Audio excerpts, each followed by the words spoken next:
Eu quero falar para você o que é a doutrina bíblica, o que é se deleitar na melhor coisa, na coisa mais preciosa que nós temos na nossa vida, que é a palavra de Deus. Quando nós entendemos que há algo muito maior, quando nós entendemos que o Senhor Jesus é real, quando entendemos que o Senhor Jesus ele é poderoso para mudar a situação da minha vida, da sua vida, não importa qual a situação, Deus não quer barganha com nós. Deus ele espera muito menos de nós do que pessoas têm jogado o peso e o jugo. Aí nós vemos, para que nós possamos compreender, a doutrina bíblica é um ensino da Bíblia normativo, terminante e fiel, derivado das Sagradas Escrituras somente.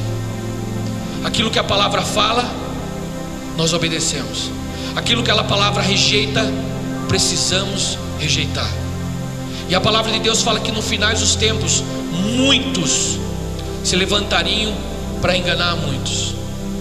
Pessoas vestidas com pele de cordeiro ou com um terno bem alinhado, se fazendo de homem de Deus, tendo visão, tendo revelamento de Deus, tendo o céu aberto, e Deus falou, aonde não passam de lobos, não passam de mercenários, não passam de homens que são gananciosos.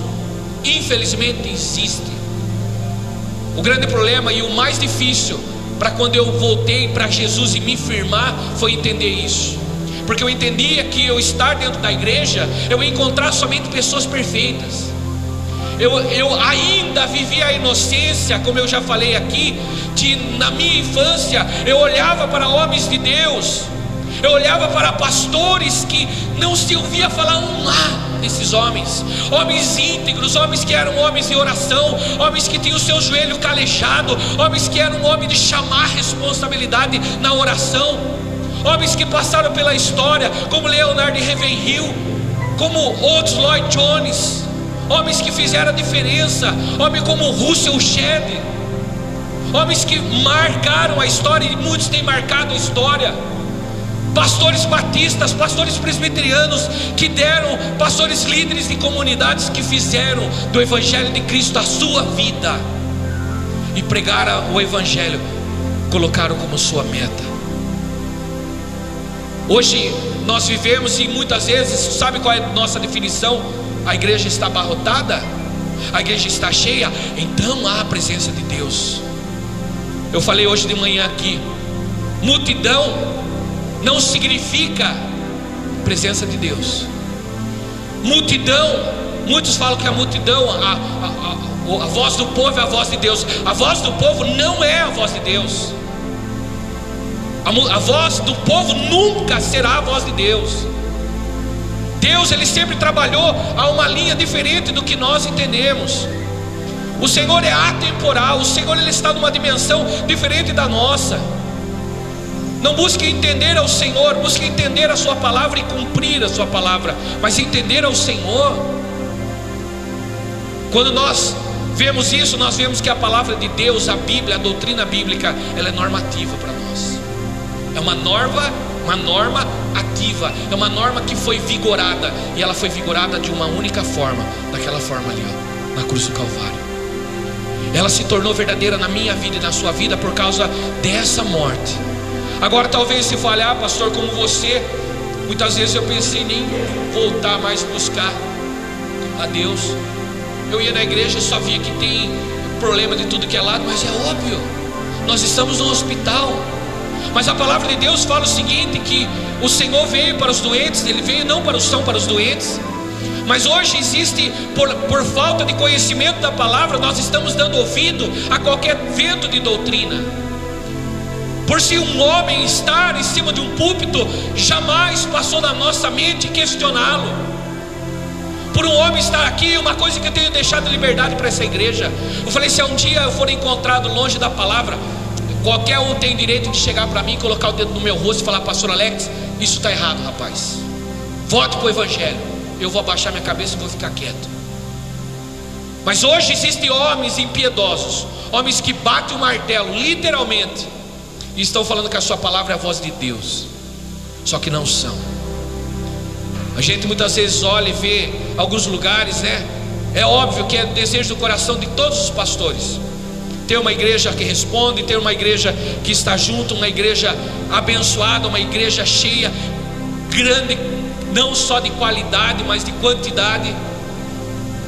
Mas o que anima e satisfaz o desejo do meu coração foi a mensagem de um homem que eu admiro demais, um homem de Deus. David Wilkerson, ele fala que a maior e as melhores mensagens e o momento que Deus mais visitava ele é quando ele tinha um culto com 20, 30 pessoas.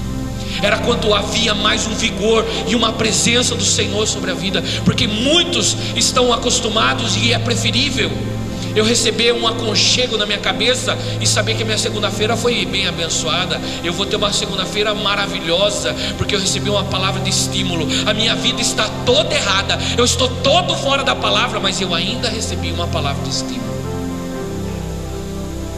A palavra de Deus, ele fala que quando nós entendemos essa regra de fé em Deus, essas práticas da nossa nova vida cristã e do nosso ministério, nós sabemos que depois o uso de doutrinas, o uso de costumes, a tradição muitas vezes que acontece dentro da igreja é uma consequência de uma vida de relacionamento com o Senhor. Dentro disso, para que nós venhamos e não fique apenas na minha palavra, Mateus capítulo 6 verso 31 em diante: portanto, não vos inquieteis dizendo: com que comeremos, ou que beberemos, ou com que nos vestiremos? Porque os gentios é que procuram todas essas coisas, pois o vosso Pai Celeste sabe que necessitas de tais coisas. Buscai, pois, em primeiro lugar o seu reino e a sua justiça, e todas as demais coisas vos serão acrescentadas. Entendermos doutrina bíblica, doutrina da palavra, essa é uma doutrina sã. Ver pessoas fazendo e levantando isso, o Senhor falando muitas vezes, nós como cristãos, as pessoas só têm buscado uma maneira fácil o evangelho, porque não tem se conformado e não tem se inquietado.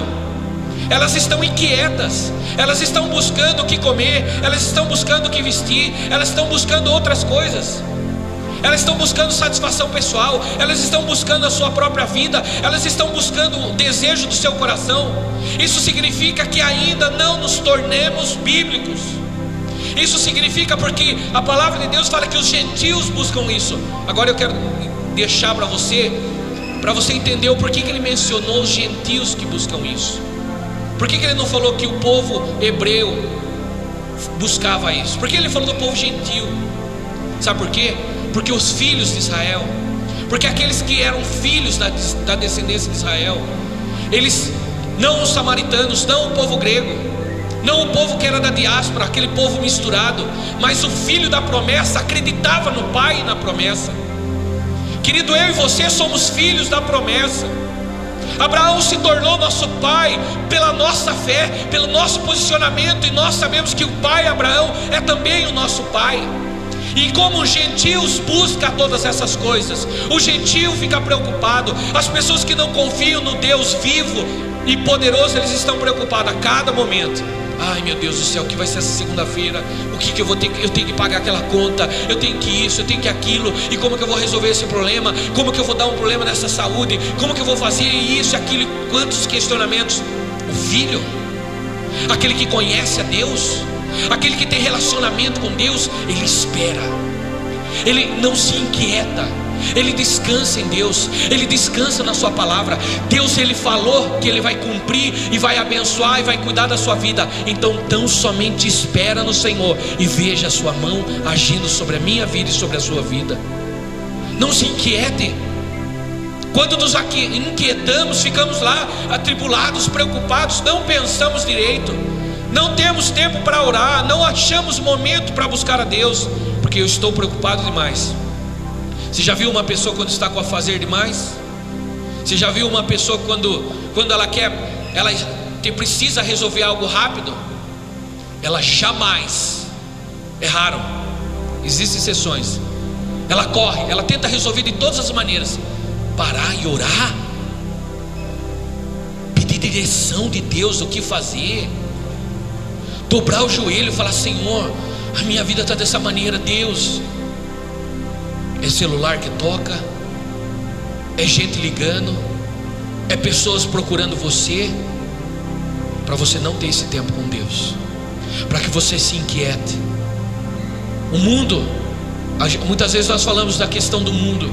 O mundo muitas vezes ele está tão dentro dos nossos corações, por mais que muitas vezes a gente dentro da igreja, o mundo muitas vezes está tão dentro do nosso coração, irmãos, que a gente consegue sair do mundo físico, mas ele continua dentro da nossa vida. Sabe por quê? Porque agimos como o mundo, sofremos como o mundo, não entendemos o sacrifício e a morte de Cristo, sabendo que se hoje você padece, se hoje há um período de luta, uma dificuldade, sabe que você não está só nessa. Os filhos da promessa sabem disso, e eles descansam no Senhor. Os gentios têm que ficar procurando resolver o seu problema. Um versículo que eu acho tremendo demais, e eu sempre gosto de mencionar ele. A palavra de Deus fala que Deus, nosso Pai do céu, Ele dá aos seus enquanto eles dormem. Sabe o que é isso ou não? Enquanto você está deitado, descansando, você entregou nas mãos do Senhor, você pode ter certeza que o Senhor está trabalhando e está cuidando do seu caso.